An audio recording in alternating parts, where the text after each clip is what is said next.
ఇప్పుడు దేవుని వాక్యాన్ని నేర్చుకోబోతున్నాం. దేవుడు మనందరితో మాటలాడునుగాక. రైట్. ఎక్కువసేపు ఏమీ చెప్పను. ఒక చిన్న వర్తమానం మీ కొరకు చెప్పి మీ అందరి కొరకు ప్రార్థన చేసి నేను పంపిస్తాను. సంఖ్యాకాండము 6వ అధ్యాయము 24, 25 వచనాలు నేను చదువుతాను. జాగ్రత్తగా మీరు వినండి. మరలా ఇంకా వాక్యం చదివిపించనన్నమాట. అందుకని సంఖ్యాకాండము 6వ అధ్యాయము 24, 25. యెహోవా నిన్ను ఆశీర్వదించి నిన్ను కాపాడునుగాక. యెహోవా నీకు తన సన్నిధిని ప్రకాశింపచేసి నిన్ను కరుణించునుగాక. దేవునికి గట్టిగా స్తోత్రం చెప్పండి. మనకి భలే ఇష్టమైనటువంటి మాట ఇది. నాకేంటి మీకేంటి, పచ్చి తాగుబోతుకైనా పచ్చి తిరుగుబోతుకైనా తెగ నచ్చేసే మాట ఇది. ఏంటది ఆ మాట? ఆశీర్వాదం. చెప్పండి, ఏ మాట? ఆశీర్వాదం. దొంగతనానికి వెళ్ళేవాడు కూడా గుడి దగ్గర దండం పెట్టుకుని వెళ్తున్నాడంట. ఎందుకని? నా దొంగతనం బాగా సఫలం అవ్వాలి, నేను ఎవరికి దొరకకుండా బయటికి వచ్చేయాలి, నేను దొంగతనం చేసిన దాంట్లో నీకు 1116 కానుక. ఆశీర్వాదం అనే మాట తెగ నచ్చుతుందండి. అందరికీ ఇష్టమే. ఆశీర్వదించు నాయనా, ఆశీర్వదించండి పాస్టర్ గారు, ఆశీర్వదించండి పాస్టర్ అమ్మ గారు అని తెగ కోరుకుంటూ ఉంటాం, తెగ ఆశపడతా ఉంటాం, కలలు కూడా కంటూ ఉంటాం. ఏవండి, ఆశీర్వాదం వేరు, దీవెన వేరు. దీవెన అనేది భూ సంబంధమైనది, ఆశీర్వాదం అనేది పర సంబంధమైనది. ఆశీర్వాదం అనే మాట మనం భూ సంబంధమైనది అని అనుకుంటున్నాం. అనుకుని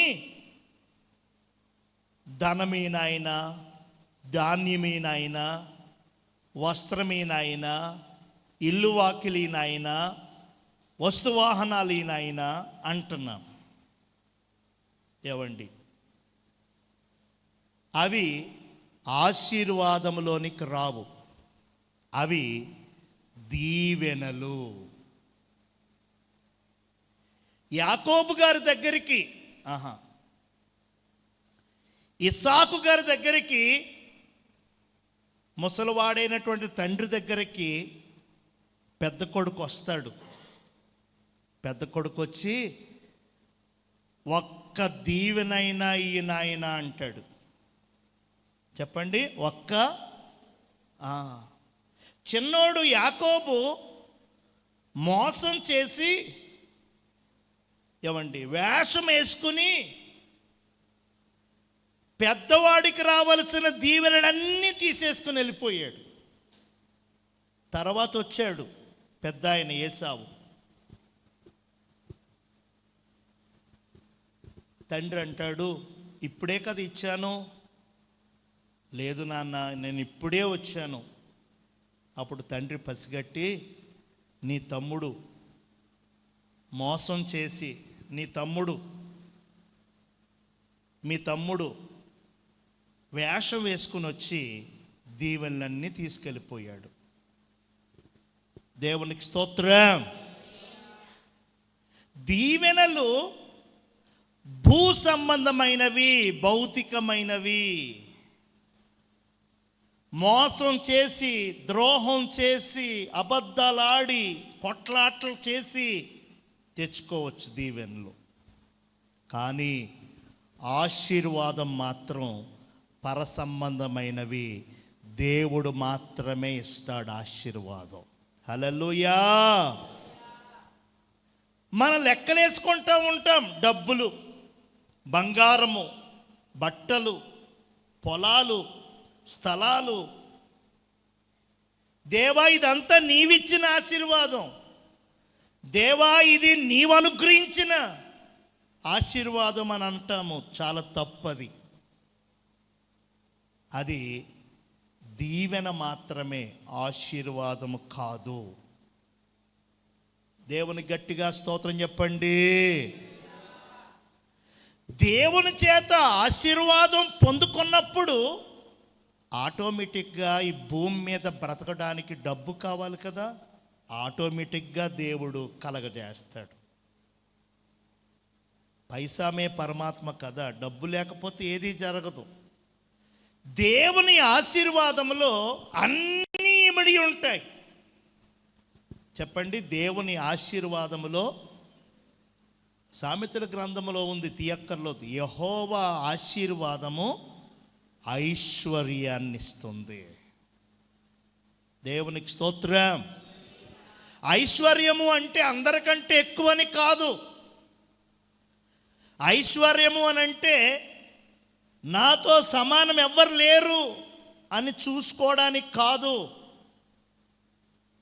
కొంతమంది అలా పొరపడుతున్నారు. ఐశ్వర్యము అని అంటే నీకు కావలసినంత, నీ అవసరాలన్నీ కూడా తీర్చబడే అంత, నీకు కొదువ లేకుండా, నీకు కొరత లేకుండా అని అర్థం ఇస్తాయి. అంతేగాని పెద్ద పోగు, పెద్ద అమౌంటు, లేకపోతే పెద్ద మూట అని కానే కాదు.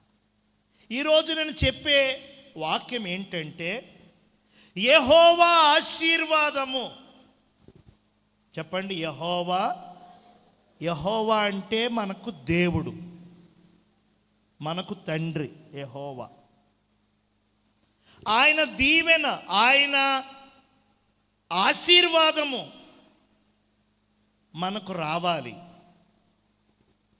చెప్పండి, మనకి రావాలి. ఈనాడు అనేక మంది మందిరాలకు వస్తున్నారు. అనేక మంది ఎక్కడ సభలంటే అక్కడికి వెళుతున్నారు. ఎక్కడ పెద్ద పెద్ద సేవకులు వచ్చి పరిచయం చేస్తున్నారంటే అక్కడికి వెళ్ళిపోతున్నారు.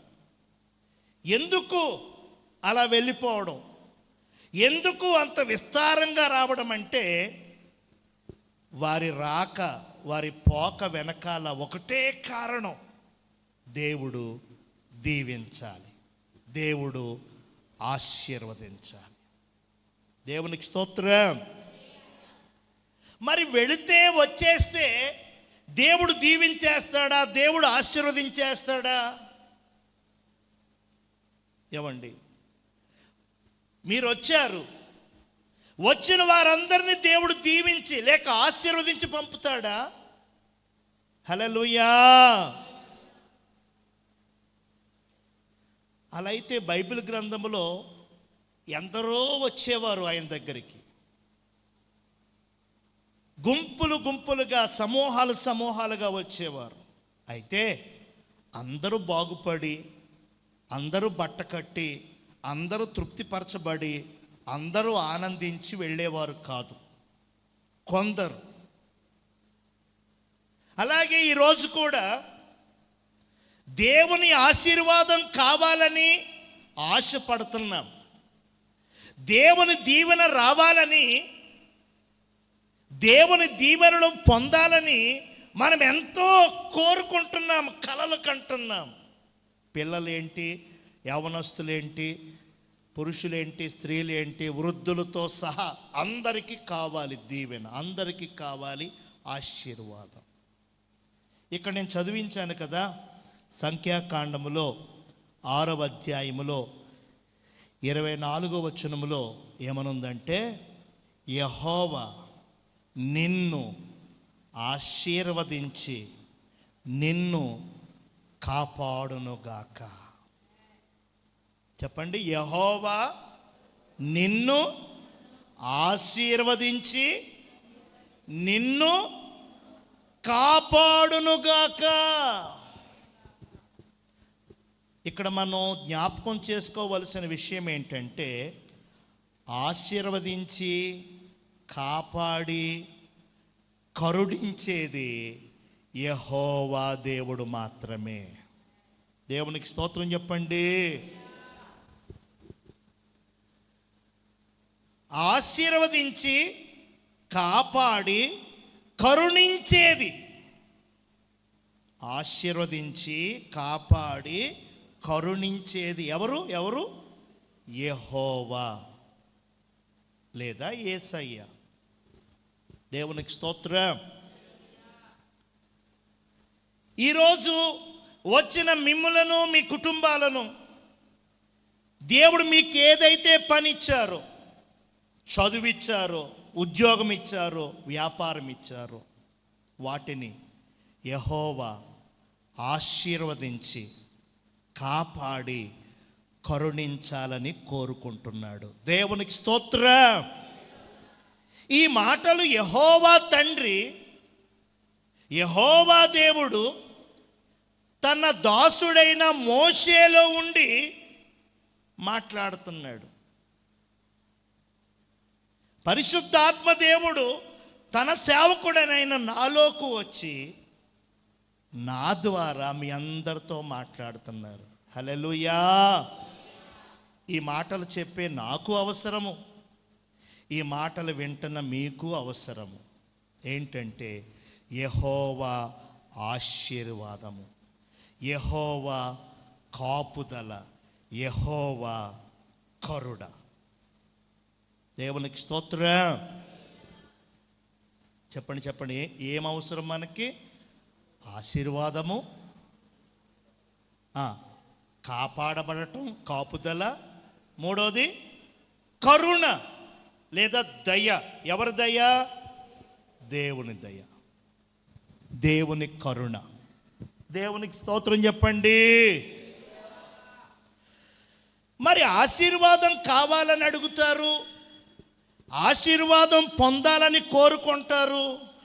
కానీ అది పొందాలి, అది అందుకోవాలి అని అంటే ఏం చెయ్యాలో చూడరు, ఏం చెయ్యాలో తెలుసుకోరు, ఏం చెయ్యాలో అది జరిగించరు. దేవునికి స్తోత్రం. మరి ఆశీర్వాదము కోసం చేయవలసింది చెయ్యక, ఆశీర్వాదం కొరకు ఉండవలసిన విధంగా ఉండక, ఆశీర్వాదం కోసం జరిగించాల్సిన పని జరిగించకపోతే ఆశీర్వాదం ఎలా కలుగుతుంది, ఎలా వస్తుంది? నేను ఇందాకే చెప్పాను, వచ్చి వెళ్ళుట వలన ఆశీర్వాదము రాదు.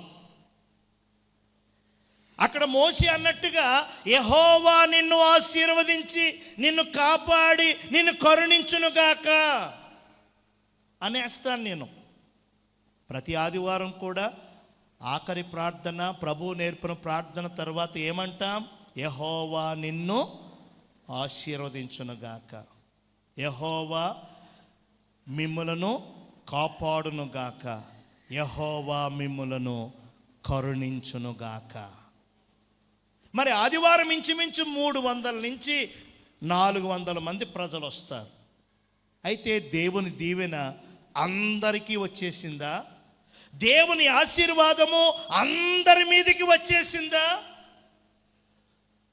ఆలోచించాలి. ఈరోజు మీలో కొందరు బలహీనతలతో వచ్చారు, కొందరు ఆర్థిక సమస్యలతో వచ్చారు, మరికొందరు ఆత్మలో బలము పొందాలి, ఆధ్యాత్మికంగా నేను కృపను పొందుకోవాలని కొందరు వచ్చారు. బలహీనతతో వచ్చిన, మానసిక రుగ్మతలతో వచ్చిన, ఆత్మ సంబంధమైన ఆర్థిక సంబంధమైన అవరోధాల చేత వచ్చిన ఈ స్థలములో నుంచి నేను చెబుతున్నటువంటి మాట ఏంటంటే, మీరు తిరిగిపోరు. దేవునికి స్తోత్రం. ఖచ్చితంగా మీకు మేలు కలుగుతుంది. ఖచ్చితంగా మీరు మంచి పొందుకుంటారు. హల్లెలూయా, హల్లెలూయా. మీ గృహాలు ఆశీర్వదించబడతాయి, మీ గృహాలు కాపాడబడతాయి, మీ కుటుంబము దేవుని కరుణ లేక దేవుని దయ పొందుకుంటుంది అని మాత్రం నేను చెప్పగలను. దేవునికి స్తోత్రం. అయితే మనం ఏం చెయ్యాలి?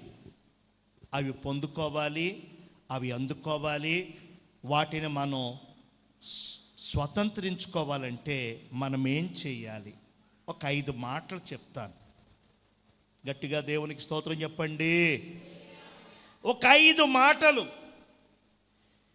వర్తమానం ఏంటంటే, దేవుని ఆశీర్వాదము ఎలా పొందుకోవచ్చు. మన ఇంటి మీదకి, మన మీదకి దేవుని ఆశీర్వాదము ఎప్పుడు ఎప్పుడు వస్తుంది? హల్లెలూయా. మొట్టమొదటిగా దేవుని ఆశీర్వాదం రావాలి అనంటే అడగాలి. చెప్పండి, ఏం చేయాలి? చెప్పండి చెప్పండి, ఏం చేయాలి? అడగాలి. తండ్రిని మోసం చేసి, అన్నని మోసం చేసి, మాంగారిని మోసం చేసి, మోసం మోసం మోసం మోసంతో బతుకుతున్నాడు. అతని పేరు యాకోబు. చెప్పండి, అతని పేరు ఏంటి? యాకోబు. అతని పుట్టుకే మోసం, పెంపకం మోసం, బ్రతుకంతా మోసం. హల్లెలూయా.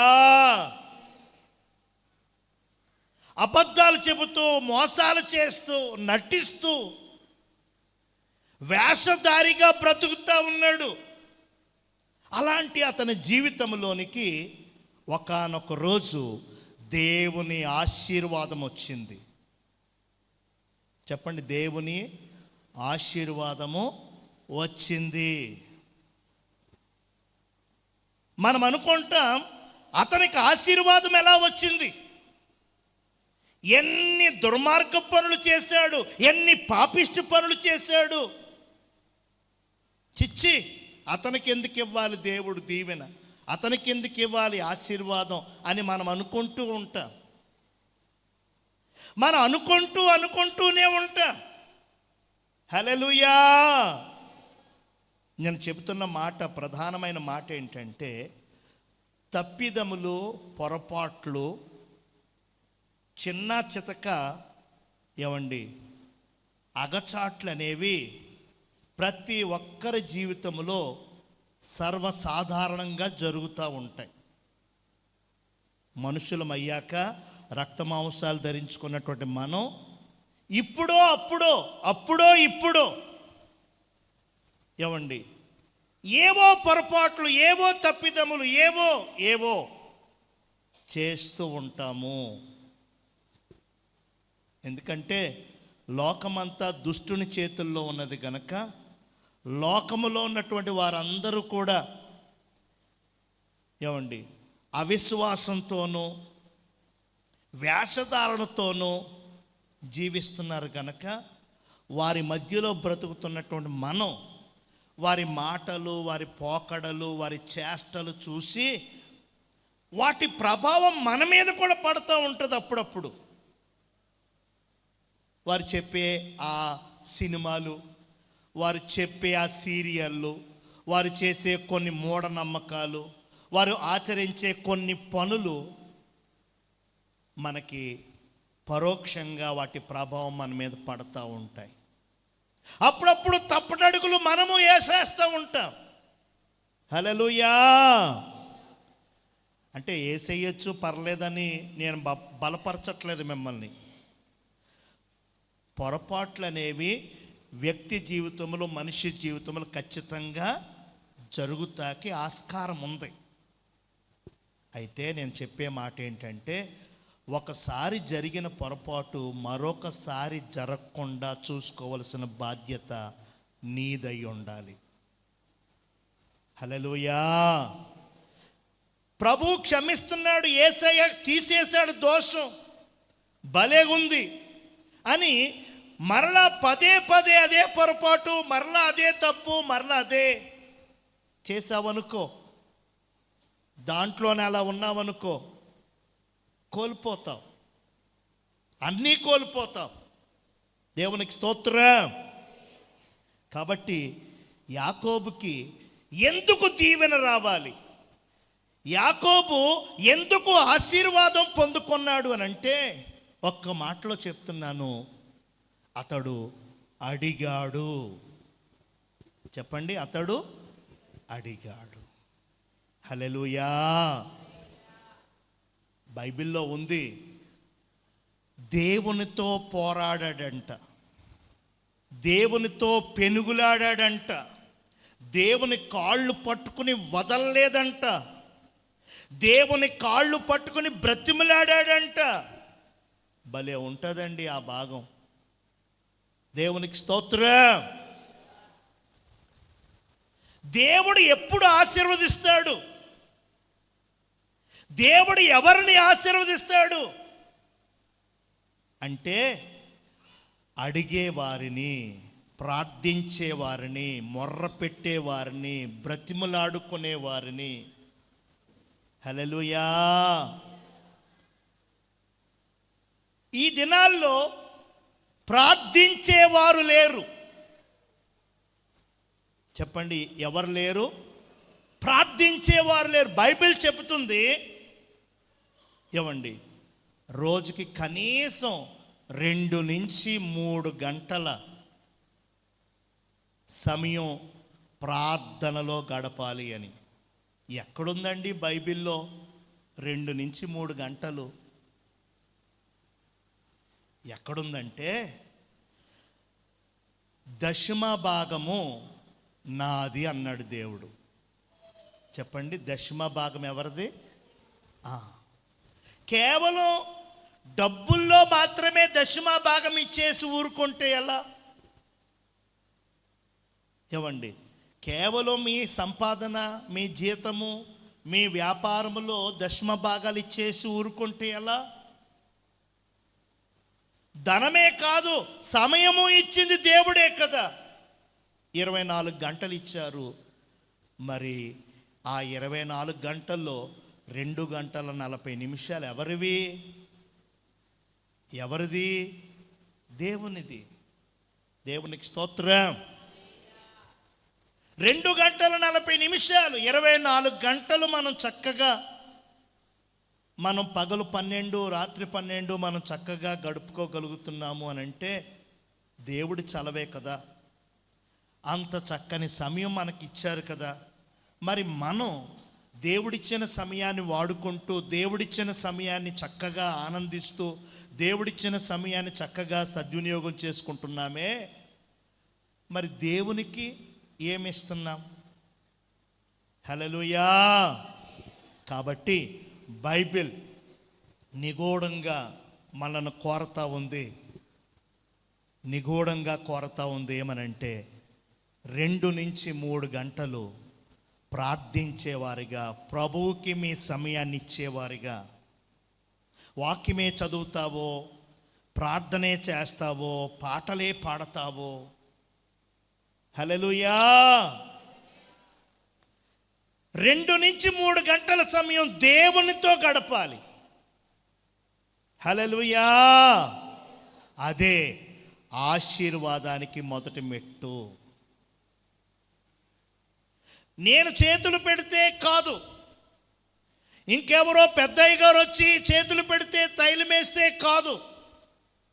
నీవు అడిగితే, నీవు మొర్ర పెడితే, నీవు బ్రతిమలాడితే దేవుడు నిన్ను, నీ కుటుంబాన్ని ఆశీర్వదిస్తాడనటానికి యాకోబు జీవితమే గొప్ప సాక్ష్యం మనకి. యాకోబు అనుకున్నాడు, ఈరోజు డెడ్ లైన్ నాకు, ఈరోజే చివరి రోజు నాకు, ఈరోజే కలాస్ నాకు అని అనుకున్నాడు. కలాస్ అంటే ముగింపు. వెనకాలేమో మాంగారు తరుముతున్నాడు, ఎదరేమో అన్నగారు ఎదురొస్తున్నాడు. వెనక్కి వెళ్తే నుయ్య, ముందుకెళ్తే గొయ్య అన్నట్టుంది. ఇక అయిపోయింది, ఇక నాకు దారి లేదు అనుకునే ఆ తరుణంలో మధ్యరాత్రి భయంకరమైన కేకారణ్యంలో దేవుణ్ణి అడగటం ప్రారంభించాడు, దేవునికి మొర్ర పెట్టడం ప్రారంభించాడు, దేవుణ్ణి బ్రతిమలాడడం ప్రారంభించాడు, దేవుణ్ణి గోజాడడం, దేవుని కాళ్ళు పట్టుకోవడం ప్రారంభించాడు. ఆ రాత్రే అతని జీవితం టోటల్గా చేంజ్ అయిపోయింది. దేవునికి స్తోత్రం. దేవుడు అద్భుతం చేయాలంటే రోజులు, వారాలు, నెలలు అక్కర్లేదు. హల్లెలూయా. జస్ట్ సెకండ్స్, నిమిషాల్లో లేనిది ఉన్నట్టుగా చేస్తాడు, ఉన్నది లేనట్టుగా చేస్తాడు. కాబట్టి ఈ యొక్క మధ్యాహ్నం మందు నేను చెప్తున్నాను, దేవుడి ఆశీర్వాదము రావాలి, దేవుడి ఆశీర్వాదం పొందాలి అని అంటే మనం చేయాల్సిన మొట్టమొదటి పని అడగాలి. చెప్పండి, ఏం చేయాలి? దేవుణ్ణి అడగాలి. దేవునికి స్తోత్రం చెప్పండి. రెండవదిగా చూడండి, బైబిల్ తీయక్కర్లొద్దు, రెండవదిగా చెప్తున్నాను, దేవుని మందిరము, దేవుని సహవాసము, సంఘము, దేవుని ఇల్లు మనం మరచిపోకూడదు. దేవునికి స్తోత్రం చెప్పండి. దేవుడు మనకంటూ ఒక ఇల్లు, దేవుడు మనకంటూ ఒక మందిరాన్ని ఇచ్చారు. వారానికి ఒక్కసారి మనం కలుసుకొని మనందరము కూడా ఏక మనసుతో, ఏకాత్మతో మనందరం కలిసి ప్రార్థన, మనందరం కలిసి ఆరాధన, మనందరం కలిసి వాక్య ధ్యానం, ఇవన్నీ చేయడానికి దేవుడు ఈ స్థలాన్ని ఎన్నుకున్నారు. దేవుడి మందిరాన్ని నెలకొల్పింప చేశారు. హల్లెలూయా. యెహోవా మందిరములో నుంచి ఆశీర్వాదం బయలుదేరుతుంది. చెప్పండి, ఎక్కడి నుంచి బయలుదేరుతుంది? ఆశీర్వాదం మందిరములో నుంచే. మరి మందిరం అంటే అలక్ష్యము కొందరికి, మందిరం అంటే నిర్లక్ష్యము మరికొందరికి, మందిరం అంటే గుర్తుకు రాదు కొందరికి, మందిరం అంటే చాలా అజాగ్రత్త, మందిరం అంటే చాలా వేళాకోళం, సన్నిధి అంటే చాలా నిర్లక్ష్యం. దేవునికి స్తోత్రం. దేవుని మందిరములో నుంచి, దేవుని సన్నిధిలో నుంచి దీవెన లేదా ఆశీర్వాదం అని బైబిల్ చెప్తా ఉంది, కీర్తనకారుడు చెప్తా ఉన్నాడు. మరి అలాంటి మందిరాన్ని మరచిపోతే, మందిరాన్ని విడిచిపెడితే, మందిరాన్ని నిర్లక్ష్యం వహిస్తే, మందిరాన్ని అజాగ్రత్తగా చూస్తే ఆశీర్వాదాలు ఎలా వస్తాయి? దేవునికి స్తోత్రం.